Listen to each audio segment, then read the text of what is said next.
Guys, we need to talk for a second about this whole NFL helmet rule thing. So, if you haven't been following or don't know anything about the NFL, during the 2018 offseason, they've been trying to find a way to make it so that more injuries to the head, like what happened with Brandon Cooks during the Super Bowl due to helmet to helmet contact, don't happen again. So they implemented a new rule starting in the preseason just a couple of weeks ago that any helmet to helmet contact will any contact of the body with the helmet leading the way will result in a 15-yard penalty. Everybody is fuming about this rule, and I don't blame them for being furious about it. It's destroying what is essentially plays like this, where you have Minnesota in the fourth quarter leading 10-7,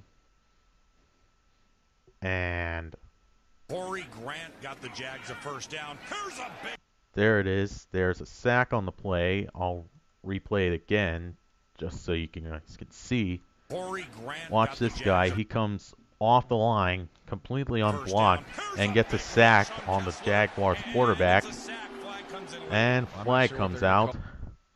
Now watch call this. here, but Comes on the play action from the right side, and he wraps up the quarterback with his arms. At no point he lowered his head, and they call it roughing the passer. Brought him to the ground, so it's not as if his whole entire body weight came down on him. He had a knee on the ground. I mean, the NFL. how is the NFL going to explain that? And then another one during a punt return in the Texans 49ers game. So you see the 49ers guy, he makes a tackle, he wraps his hands around the Texans' legs in order to bring them down. I don't see where the helmet contact came into play. So he catches the ball, 49ers guy tackles him by his legs. Raheem Morstead. I don't see how it's unnecessary roughness. I don't see any evidence to support this. I mean, look, he catches the ball, looks like he's going to return the punt, only to be met head-on by a 49ers player who wasn't even lowering his helmet to make contact. Look,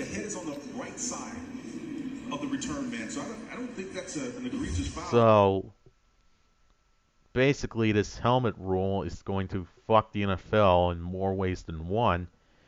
Players are starting to hate it, as you can see from Richard Sherman's line of tweets and Louis Riddick.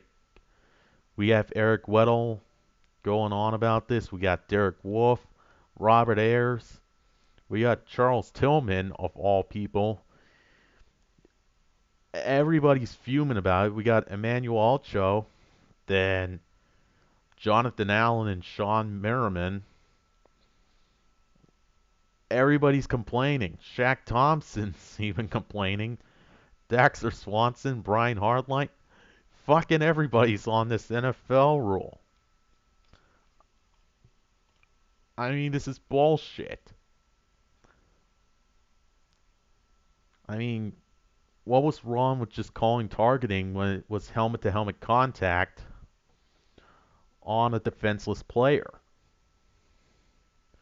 Why do we have to have it so now every helmet contact will get you an automatic 15-yard penalty?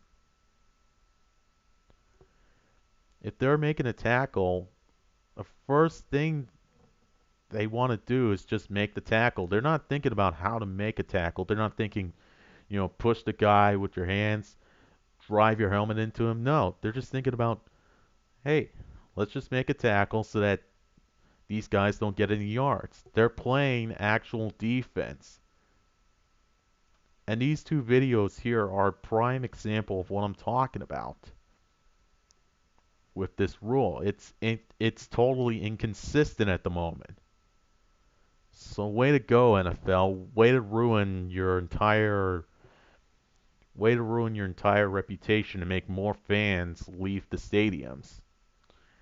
way to make it so that viewership on the NFL drops thanks to this helmet rule. I'm sorry, but you really fucked up. You need to come out right now following the preseason and say, look, we fucked up with this rule. We're going to take it out. We're going to make some adjustments to it. And hopefully we'll be able to enforce it in the 2020 season because this is bullshit.